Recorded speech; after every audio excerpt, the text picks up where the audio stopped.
Man and Machine is brought to you by Highflex Mobile Hose Service, Shannons Insurance for Motoring Enthusiasts, and the following sponsors.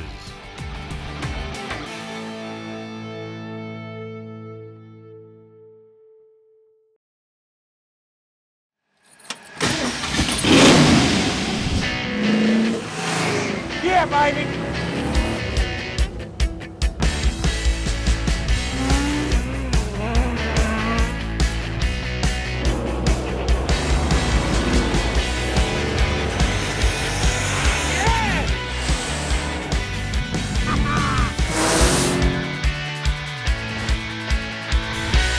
It's unbelievable!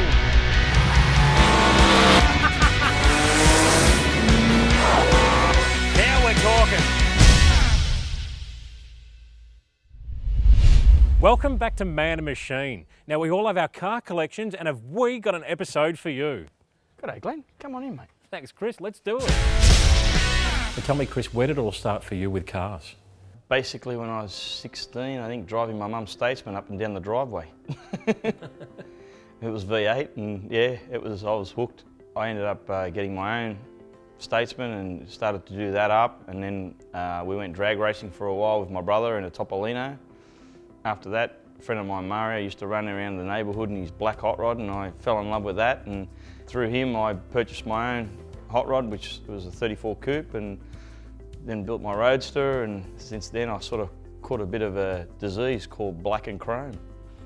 If it's black, chrome and cool, I like it. So I certainly like going to the shows and having everything nice and shiny and stuff, but it's a pain in the ass to keep clean, but I still take them to work when I can, every few weeks, or when the sun's shining, I pull one out and away we go. It's all about having fun. Now, Chris, there's a pretty iconic car here, the Roadster Outlaw. Tell us about that machine. Basically, the Roadster came about that a few of us took a trip down to Melbourne, and a few of the boys were buying cars and stuff, so I ordered a Roadster body from Juice Customs as well. Then I sort of wanted to build the quintessential hot rod sort of thing, and so I found a set of 1611 magnesium Halibrands and 12-spoke front wheels, and then I had to have a blown Hemi in it, of course, injected. Just so happens that I came across one out of a 6-second dragster and forgot about building the street one and just polished that one and threw zoomies on it, and it just sort of grew into its own animal, as these builds do. They get out of control, and you just you become a slave to it at the end of the day. But it turned out pretty good, and people seem to like it, and it certainly creates a bit of a stir when you fire it up, so it's good. I was going to put it on the street, but I can't bring myself to pull those zoomies off. Now, last time we were up here, we were shooting the Aeroflow TV commercial, and some of the cars blew me away. Now, I've been dying to come back up here and see what you might have in store for us. What have you organised? Glenn, this time I've organised the Aeroflow Power Tour. I didn't just want to show you product in a warehouse, I want to show you some of the machines that Aeroflow products are used on. So let's go and have a look at some killer cars.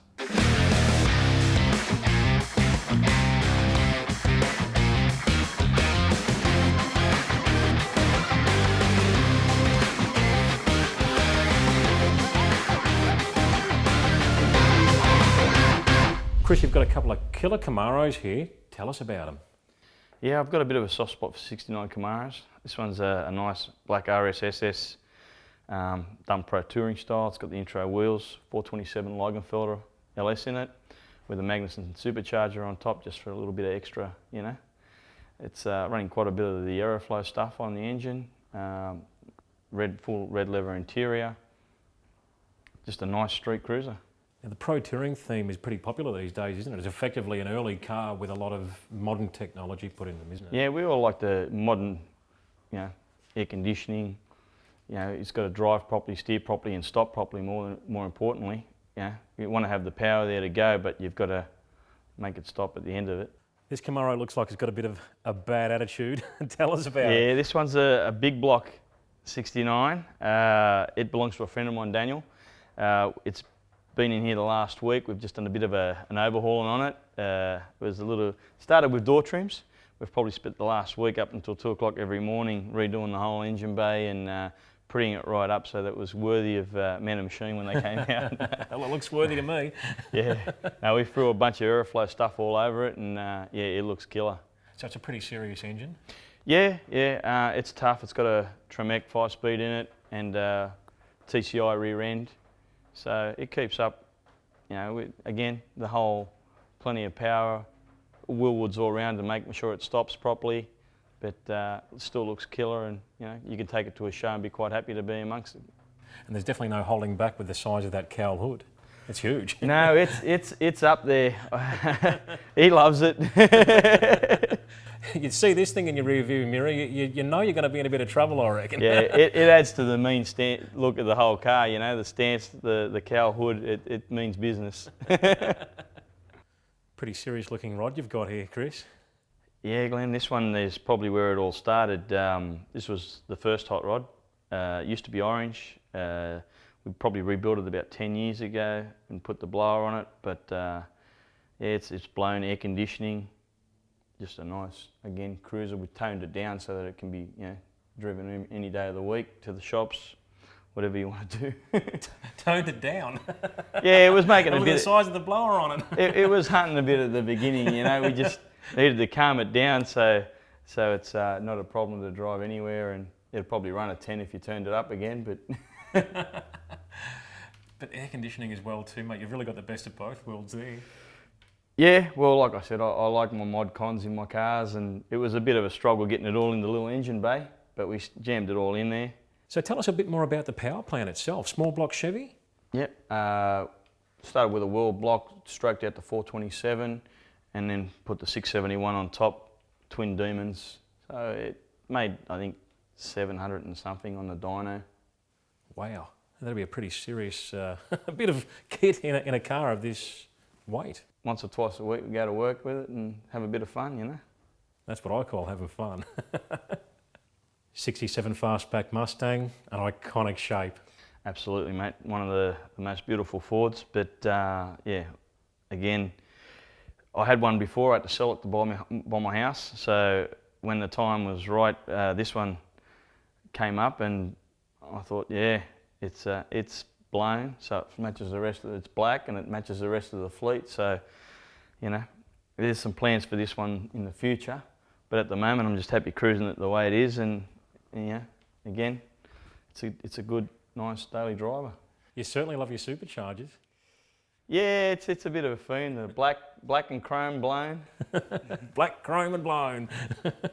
And the Simmons wheels look the part too, don't they? Yeah, they match it quite nice. I've got actually a set of 20-inch Foose Shelby style wheels to go on it, but that's in the future, mate. That's next time. Well, there's nothing better than driving a car like this on a sunny day without the roof. Mate, another iconic Ford muscle car. You know, there's a theme going here, isn't there? Black. Again, it was black. I couldn't say no. But yeah, no, it's a go-kart on steroids, this thing. You know, it's just beautiful to drive, very responsive, and you know, on a sunny day in spring, you're out in it, it's beautiful. And what powers this machine? This one's got a Tickford injected 5 litre in it, out of an AU Falcon. And it's running the auto trans, I see, as well? Yeah, it's got basically the full drivetrain with a Commodore diff, independent rear in it. So it's got a bit of modern technology and a bit of comfort as well. Yeah, there's a bit of a theme there, isn't there? Great collection, and I believe there's more for us to look at. How about we go and check them out? Yeah, let's go. HiFlex Mobile Hose Service, your complete hose breakdown and on-site service partner. HiFlex Mobile Hose Service offers a complete range of quality guaranteed hydraulic and industrial hose and fittings products. We also specialise in preventative maintenance programs such as on-site hose condition auditing, testing and compliance. With our national fleet of qualified technicians, you can rely on HiFlex Mobile Hose Service's rapid response to all of your needs. Call 1300 HiFlex, 24 hours, 7 days a week. Shannons Club, a hub for motoring enthusiasts. So join, create your own garage, share pics, videos and stories of your current and past machines, connect with other enthusiasts. Be sure to watch Shannons Club TV with a host of dedicated motoring channels, including past episodes of Man and Machine. So jump on board with Shannons Club. I'll see you on there.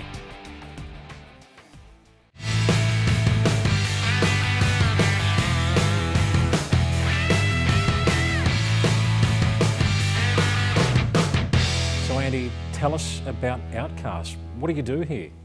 Mate, the Outcast is a car club. Been around for a few years, started with a bunch of mates. And mate, the Outcast and the Outcast Garage is basically just about guys with a like-minded interest, so cars. We all come here and we work on our cars, and the focus is on fun. We like to have a good result at the end of it, mate, but you know, we just try and enjoy what we're doing. And you seem to have a bit of an old school theme going on here. Tell us about that. Tell us about your passion. Yeah, well, within the club there's probably a vast interest between hot rods, muscle cars and custom cars. So we sort of have a bit of everything. Some of us are more into the early traditional hot rods, you know, stuff with flatheads, white wall tyres. Then we've got guys into, you know, your horsepower and your muscle cars, and also guys with sort of your lead sleds, so your big chop top 40s, 50s cars, predominantly American. But we also do a bit of Aussie stuff, you know, the early Holdens. So Andy, tell us about the Tudor here behind us. Yeah, it's sort of a hot rod build that happened by accident. I had a mate that was selling an original 32 chassis. Sort of didn't need the project, but it was an opportunity I didn't want to pass up. So picked up the chassis and planned to just store it for a little while. One thing led to another. I had a mate that had a 31 Ford Tudor body in storage. It was a little bit rough, a little bit banged up, full of bullet holes. I knew it was sitting there and sort of rang him and asked him what he wanted to do with it. He just so happened to want to sell it. A deal was done and we sort of dragged the body back here to the shed, the Outcast Garage, and the boys all come around the day we picked it up, and it was sort of about 10 o'clock in the morning on a Saturday. About 6 of us here, we looked at each other and thought, well, let's chop it up, cut the floor out, cut the roof, tack it up, and let's make this thing look like a hot rod.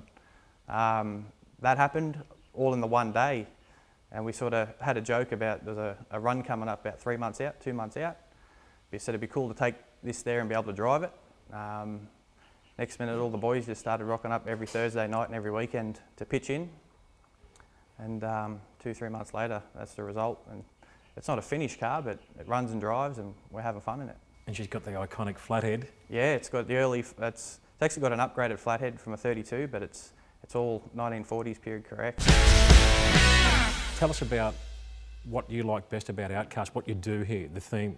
The theme of Outcast is we keep the tradition with old school hot rodding, custom and muscle cars alive. I was born after that era, but I'm going back to that, which was where it all started. And I think that's the kind of stuff we enjoy more so than what we see a lot up here in Sydney with the high-tech stuff. We keep away from that, but it's keeping that old school tradition alive. And tell us about the Chevy. So the Chev's, it's a 1941 Chevy that we bought here in Sydney. Last year we decided we needed to chop the roof on it. We took out 5 inches with Darren Rowe doing all the fabrication work on it. We extended the rear window a little bit, and it's a killer chop. The silhouette of the car is awesome, so that's what we wanted to do. And you've got plans for an engine upgrade? Yeah, we picked up a chassis from Taree. It's got a 378 Oldsmobile Rocket 88 motor. We bought a J2 intake with triple carbs, so that's going to go in the next 12 months. We should have it going. Tell us about the ute. The ute, it's a HK Holden ute that we picked up through a mate of ours who got it from Melbourne. Just doing the rough sort of rat look on it. Gonna keep it low to the ground, make it cool. Basically that's it, just cheap ratter. That's it, that's what it's about. And the Charger, tell us about the Charger. The Charger, I bought that when I was 22. Charger's my dream car. I've always envisioned the car flat black and tubbed, so after I blew the motor up on Boxing Day last year, decided that's it. We cut the car up. It's got 18-inch wide rubber underneath it now, building the motor at the moment and getting the cage put in it, so shouldn't be too far away. And what's the other car you've got here as well, a red one? The other car, that's my brother's. It's a 1960 Pontiac Bonneville. It's got a 64 400 cube GDO motor in it, runs a 3-speed automatic. It's airbag, the car sits on the deck, it's a killer car. Hi, I'm Dennis, this is my 32 and I run Aeroflow. Hi, I'm Paul. This is my Attack 56 and I use Aeroflow. Hi, I'm Scott. This is Blown Inheritance, makes 1,700 horsepower and we depend on Aeroflow. Hi, I'm Graham Cowan. For race-winning performance, I choose Aeroflow. Aeroflow, way to go.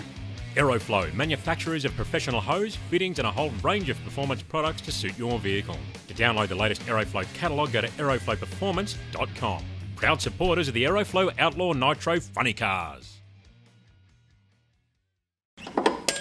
Damn, there's just no room under here.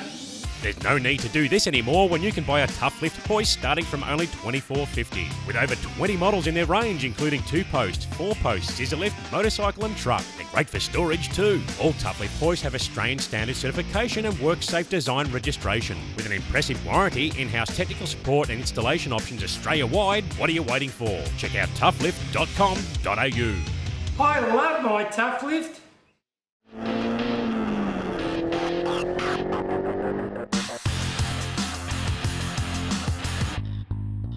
Hi, I'm Carolyn Kruger from On Track Accounts. Not only am I a racing fan, but I love my motorsport at every level. If you're a car enthusiast like me, come in and have a chat about your business accounts, BAS lodgements, or getting your personal tax ready. We're a small but dedicated team of enthusiasts, and we like nothing more than getting your accounts back on track. Find us at ontrackaccounts.com.au.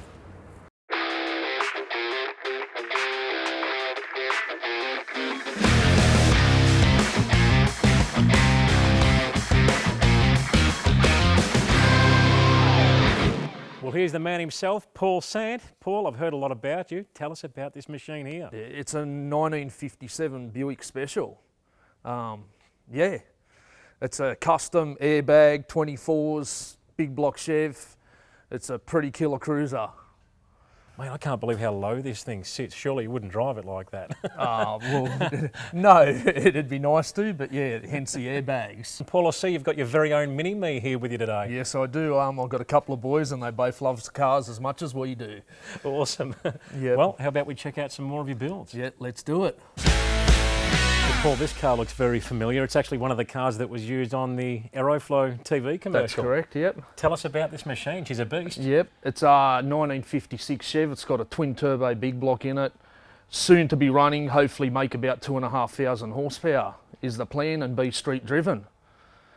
That's some pretty serious horsepower, isn't it? Yeah, it should do the job, I think. So effectively it's a Chev, a GM big block platform, is that correct? Yeah, based on a big block Chev, but yeah, it's a dart block, big chief cylinder heads, and yeah. All the good gear, and the turbochargers look huge. Yeah, they're twin 90mm turbos.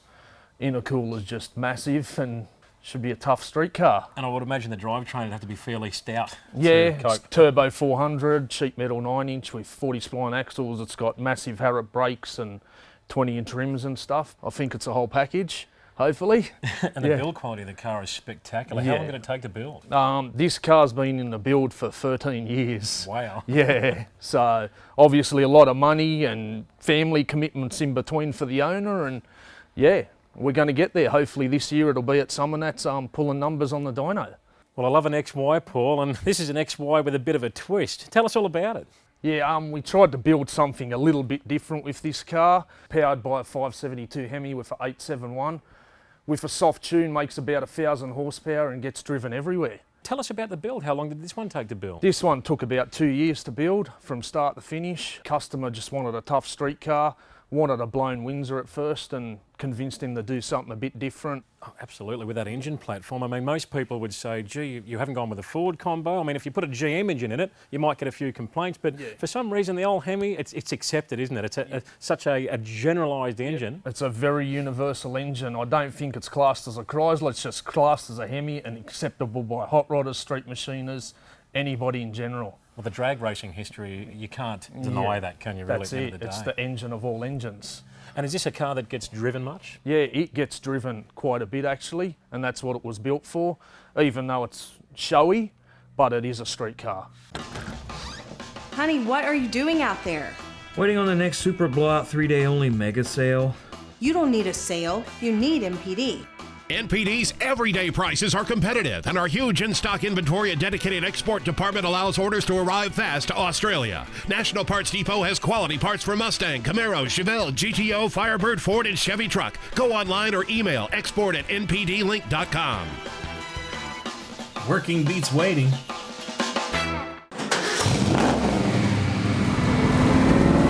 A tough car needs a tough oil, and that's when you need Gulf Western Oil. It's Australian-owned, developed and manufactured in their state-of-the-art production facility. So no matter what you drive, you can be assured you're in the right hands for all your lubrication needs. Gulf Western Oil, the tough Australian.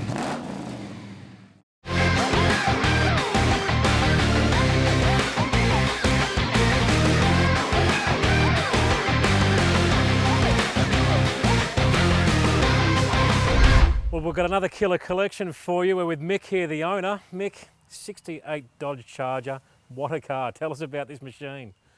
Yeah, well, Glenn, when I found the car, it wasn't quite like it is now. It was a good vehicle, a good body, but it needed a lot of work. So basically drove it back to the workshop from where I picked it up and stripped the car right down to a bare shell. The car was originally a 383, but when I got it, it had a 440 in it, 440 big block.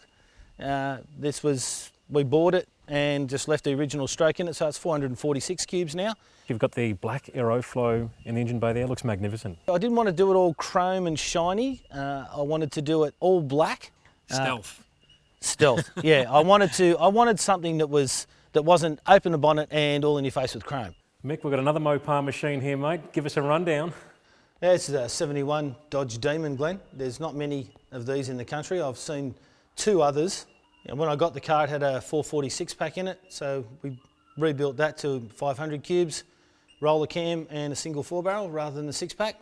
Too much of a headache. And resprayed the car, left the interior very much as it was. It's almost like a houndstooth style trim. As far as I know, that is the original trim. Bit of GM muscle here. Chevelle, tell us about it. Yeah, I was always into the GM before I got into the Mopars, Glenn. I had a little excursion into Mopars, but I've started out always with Chevs. It's originally a 396 L89 car, so for those who know, it's an aluminium headed 396. Yeah, so it's got a 454 in it now, crate motor. I sourced a 396 block, had a set of aluminium heads, period correct for it. So I've put that together at 440 cubes. And it'll go back into the car, so when you open the bonnet, it'll all look right. So I believe you've got a few projects on the go. We're about to have a look at some of these. Tell us about this machine. Well, Glenn, this one was supposed to be running by now, and the engine does run, but as you can see, the rest of the car's not quite there. This is the vehicle that was brought over here by the American Embassy in 1956, apparently for the American ambassador's wife. We pulled it to pieces, gave it a bit more of a straighten out, put the white into it, did the dash. It's got a supercharged 383 in it, little small block, all under the bonnet as you can see. It was delivered out here right-hand drive and badged as a Chevrolet. The original engine failed back in 1973 and the guy that owned it just pushed it into the shed and left it there, and I picked it up in about 2009. No rust repairs anywhere in the whole car. Absolutely pristine body. Wow. Yeah. Yet another project. This looks like a pretty serious machine. This is the first Chevy I ever bought, Glenn. I bought this back in 1991, so I've had it for 23 years. That's a 540 cube big block, put 537 at the wheels, Motec M84, computer, fuel injection, again a Tremec TKO 600, and a rather exhilarating drive. I bet it is. 411 gears in the back of it, and it raises its head pretty quickly. Ah, so this is the other Chevy you were talking about. Yeah, this is the high performance sister to the 65 Bel Air. This is a 1965 SS Impala. I pulled this out of the desert in a little town called Paragona in Utah back in May 1992. As you can see, it's not going yet. So we're 22 years down the track and it's morphed itself half a dozen different times when I've changed my mind on what I want to do with it and give it a different look and a different outcome. How it is now is how it will be finished off. It's got a supercharged 460 in it. The car's got all the right bits on it. So just a matter of finishing it off now. Mick, yet another project and another Mopar. Tell us about this machine.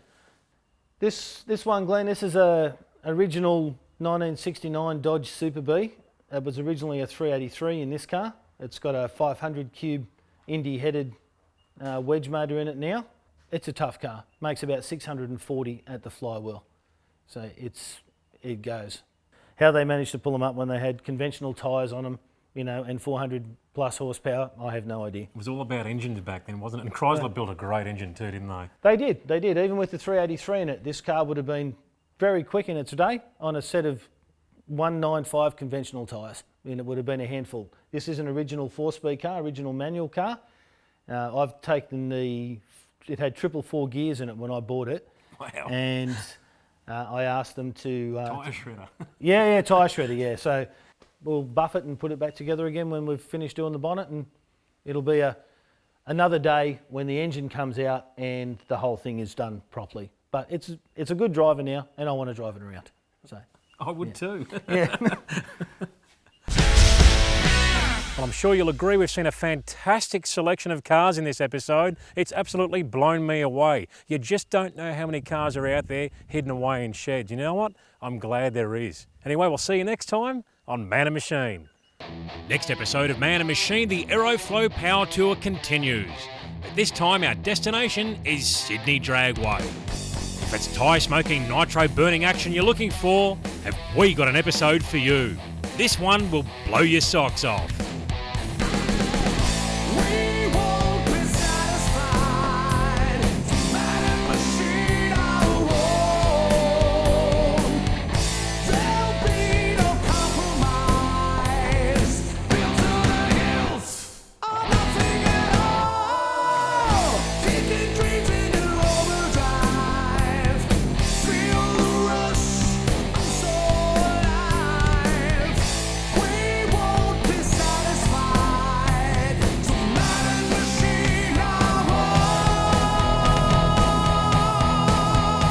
Man and Machine is brought to you by Highflex Mobile Hose Service, Shannons Insurance for Motoring Enthusiasts, and the following sponsors.